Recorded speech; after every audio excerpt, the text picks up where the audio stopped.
Саламатсыздар ма, құрметті әріптестер? Біздің кезекті дәрісіміз білім беру ұйымдарының аттестаттау шараларындағы квалиметрия әдісіне арналатын болады. Квалиметрия ұғымы соңғы уақытта білім беру жүйесінде белсенді қолданылып жүрген ұғымдардың қатарына енеді. Квалиметрия ол сапа туралы өлшем деген мағынаны береді. Білім беру ұйымдарын бағалау өлшем шарттарын бекіту туралы Қазақстан Республикасы Білім және ғылым министрінің 2016 жылғы 2 ақпандағы нөмірі 124 бұйрығы негізінде білім беру ұйымдарын мемлекеттік бақылау және өзін-өзі бақылауды жүзеге асыруды кезінде пайдалану мақсатында әзірленген болатын. Бастауыш, негізгі орта және жалпы білім беретін мектептердің жалпы орта білім беру оқу бағдарламаларын жүзеге асыратын білім беру ұйымдарын бағалауға арналған өлшем шарттар мен дескрипторлар білім беру ұйымдарын аттестаттау кезінде негізге алынады. Бұл өлшем шарттар біздің білім беру жүйесін, отандық білім беру жүйесін жаңа бір сапаға көтереді деп айтуға толық негіз бар. Бұл жаңа сапа дегеніміз не? Жаңа саты дегеніміз не? Бұған мен Лондон университетінің оқытушысы Дэвид Хоукердің тұжырымдамасымен жауап бергім келеді. Бұл ең алдымен мектепті білім беру ұйымдарын сауатты қаржылық басқару. Екіншіден, сауатты қоғамдық басқару мен қоршаған қоғамдастармен байланыс, жақсы менеджмент пен басшылық, сапалы оқыту, оқушылардың жақсы нәтижесі, жақсы бағдарлама, оң ахуал және жайлы орта құрылғылар мен ресурстар деп тұжырымдаған болатын. Бұл жаңа сатыға жету үшін біз білім беру ұйымдарындағы оқыту сапасын жақсартуымыз керек.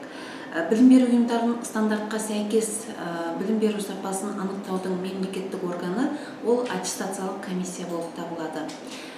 Мемлекеттік білім беру ұйымдарын аттестаттау кезінде бірқатар олқылықтар мен кемшіліктердің анықталғанын айта кетуіміз керек.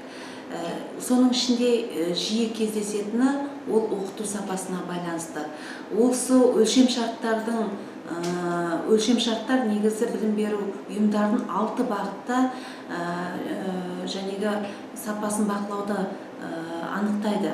Біз осының ішінде бүгін сіздерге дәрісімізде оқыту сапасына байланысты мәселелерді қарастыратын боламыз. Себебі білім беру ұйымдарын аттестаттау барысында бірқатар кемшіліктер мен олқылықтар анықталғанын белгілі болды. Олардың ішінде жиі қайталанатындарына біз тоқтала кетейік. Ең алдымен оқыту сапасы кезінде оқу мақсаты мен мазмұнның арасындағы алшақтық байқалады. Яғни оқу мақсаты бір, оған байланысты жүргізілетін тапсырмалар мақсатпен мүлдем байланыспайды, немесе толық мақсатқа жеткізетін тапсырмалар емес. Екіншіден, оқу тапсырмаларының шамадан тыс көптігі және оның тиімді ұйымдастырылмау фактілері анықталып отыр.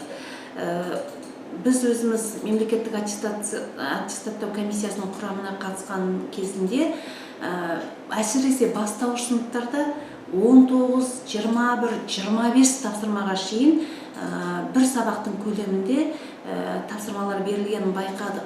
Өкінішке орай, осы беріліп отырған тапсырмалардың 60-70% нақты бір нәтижелерге бағытталмаған. Тек қана оқушының бір белсенділігін арттыру мақсатында ғана орындалып жатыр.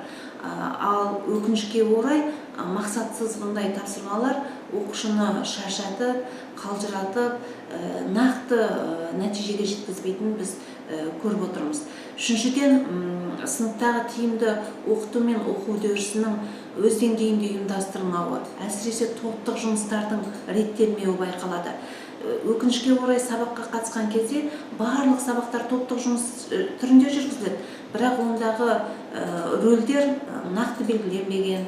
Әсіресе бастауыш сыныптарда бір топта 6 бала отырса, оның ішінде 2 ғана жұмыс істейді, қалған 4-еуі жай қарап отыратын, немесе 1-2 белсенді оқушы барлығын өз қолына алып, қалған оқушыларға мүмкіндік бермейтін жағдайлар бұл мұғалімнің назарынан көбінесе тыс қалып жатады.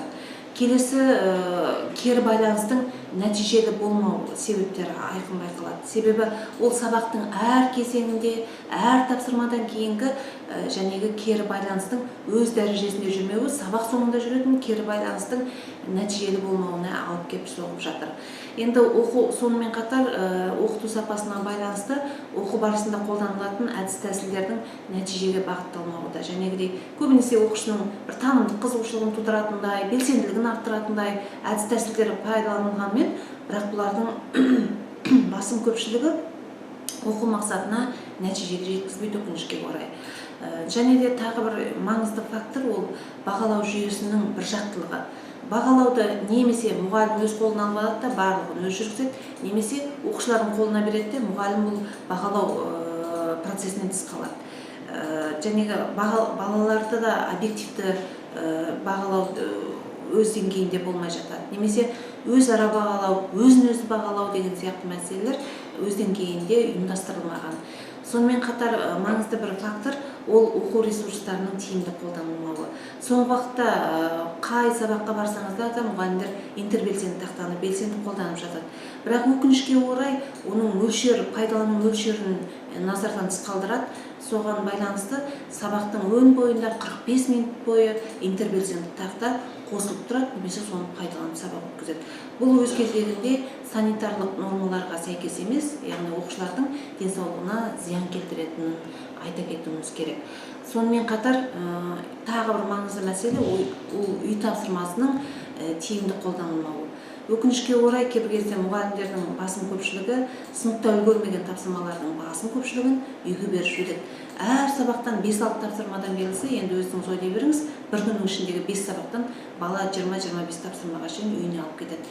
Ол бір күннің ішінде бала оны үйреніп үлгермейді. Ол баланың психологиялық жәнегі қысымға түсуіне алып келіп соқтырады. Сондықтан да біз осы мәселелерді реттеу үшін Білім және ғылым министрлігі жәнегі арнайы өлшем шарттарды жасап құрастырып отыр.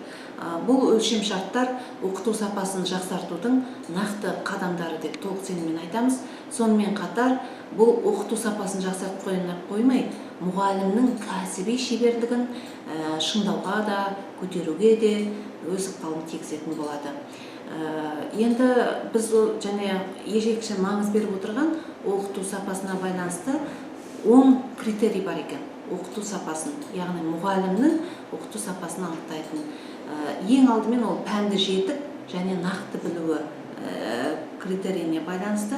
Бұнда мұғалімдердің және медиа құралдарды, сандық білім ресурстарын, дидактикалық материалдарды тиімді пайдалана алуы, сонымен қатар оны материалдарға зерттеу тұрғысынан қарай білуі, пәнаралық және пәнішілік байланыстарды ұйымдастыруда өзінің білімін қолдана білуі, пікірталас ұйымдастырып қолдай алуы, өз пәнін жетік меңгеріп және балалардың алған білімдерін практикада қолдана білуіне жағдай жасау көзделеді.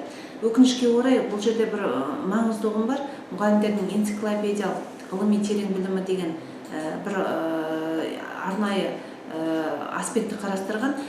Бұны мұғалімдер кейбір кезде жете түсінбей жатады. Яғни өзінің білімін көрсетуге тырысып, талпынып, 20-25 минут өз сөйлеп, өз түсіндіріп деген сияқты. Бұл өкінішке орай олай емес. Бұл яғни балалардың бір шешілмей жатқан мәселе, немесе бір ең маңызды бір мәселелерге де оқушыларға бір-екі қолдау көрсетуі мұғалімнің. Яғни шеберлік деңгейіндегі қолдау көрсетуі. Сол кезде мұғалімнің энциклопедиялық білімі айқын көрінетін болады. Екінші мәселе, екінші критерий сабақты жоспарлау сапасы мен оқу үрдісін басқару. Яғни мұғалім оқушылардың және оқу танымдық қызметін ұйымдастырудың әдістерін меңгеру керек. Ол әдістерге белсенді оқытудың әдіс-тәсілдері де жатады, тиімді оқытудың да әдіс-тәсілдері жатады. Яғни мұғалім сабақтың кезеңдерін нақты жоспарлай білу керек. Және ол кезеңдер логикалық тұрғыда аяқталып отыру керек, бір-бірімен байланысып отыру керек. Сонымен қатар сабақтың барысында белгілі бір өзгерістер енгізетін болса, түзетулер енгізетін болса, мұғалім ол түзетулерді енгізіп жату керек. Кейбір кезде мұғалім 10 тапсырма құрастырғанмен сабақ уақыты бітіп бара жатса, мұғалім сол 10 тапсырманы істеп біткенше ешқандай сабаққа түзету енгізбей, соны жүзеге асыруға тырысады. Егер де мүмкіндік болса, мұғалім түзету енгізе алады. Яғни 10 тапсырма жоспарлап келгенмен 7 тапсырмамен де сабақты аяқтауға болады. Ең бастысы тапсырмалардың барлығын істеу емес, ол мақсатқа оқушылардың жетуі болып табылады. Және де жәнегі сабақтың кезеңдерінде уақытты тиімді пайдалана алуы, жәнегі оқушылардың қызметін нақты жоспарлай білуі, оқушылардың қабілеттері мен қызығушылықтарын ескере білуі бұл да маңызды болып табылады. Үшінші критерий ол оқушылардың оқу-танымдық қызметін ұйымдастыруы. Яғни топтық, жеке, жұптық жұмыстарды ұйымдастырылуы және оқушылардың арасында өзара ынтымақтастық жағдай тудыруы. Балалардың арасында болып жатыр кейде бір-біріне көз аларды, бір-біріне реніш тудырып жатады, кейбір кезде бұл мұғалімнің назарынан тыс қалып жатады. Мұғалім осындай конфликт жағдайларды яғни дер кезінде байқап қолға ала білу керек. Келесі бұл оқушыларды ынталандыру мен тарта білуі. Бұл сабақ барысында оқушылардың ізденушілік, жартылай ізденушілік, мәселелік, шығармашылық, зерттеушілік жәнегі қабілеттерін дамытуға бағытталу керек. Және алған білімдерін үнемі практика жүзінде қолданылуына ықпал ету керек. Келесі әділ және нақты бағалай білу. Бұл мұғалім сабақтың өн бойында оқушылардың біліміне мониторинг жасап, талдау жасай алу керек. Келесі кері байланыс орната білу, ол мұғалім оқушылардың назарын өзіне аудара білу керек және мұғалімнің қойып отырған талабымен оқушы түсініп, соған нақты жауап бере білу керек. Сон келесі критерий ол білім беру ресурстарын сауатты қолдануы. Кез келген білім беру ресурсы операциялық, мазмұндық, мотивациялық компоненттерден тұрады. Осы компоненттерді мұғалім дұрыс оңтайлы пайдалана алу керек. Келесі критерий ол үй тапсырмасының дұрыс ұйымдастырылуы. Үй тапсырмасы оқушылардың ойлау деңгейін келесі бір сатыға көтеретіндей болу керек және ол аналитикалық ойлау қабілетін жақсартатындай тапсырмаларды ұйымдастырып беруіміз керек.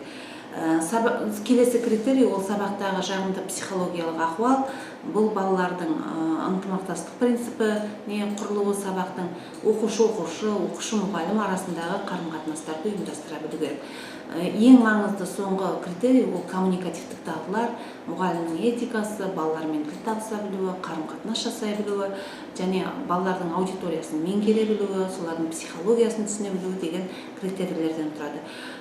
Енді бұл әріптестер оқыту сапасына қойылып отырған бұл критерийлер, өлшемшарттар мен дескрипторлар жалпы заман талабына, сабақты заман талабына сай ұйымдастырып, тиімді оқу ортасын құруға ықпал ететін болады. Тұлға осындай тиімді оқу ортасында ғана дамып қалыптасатын болады.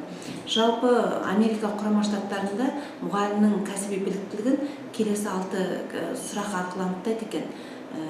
Бірінші ол мұғалім сабақты жеңіл мысалдардан бастады ма, екінші жеңілден күрделіге ауысты ма, үшінші келтірілген мысалдар түсінікті болды ма, оқушылардың білім деңгейіне және өмірлік тәжірибесіне сәйкес келе ме сұрақтар, мұғалім мысалдарды басты оймен байланыстыра алды ма, және соңғы сұрақ мұғалім оқушылардың сабақтың басты идеясын түсінген тексерді ме, және тексерсе қалай тексерді деген.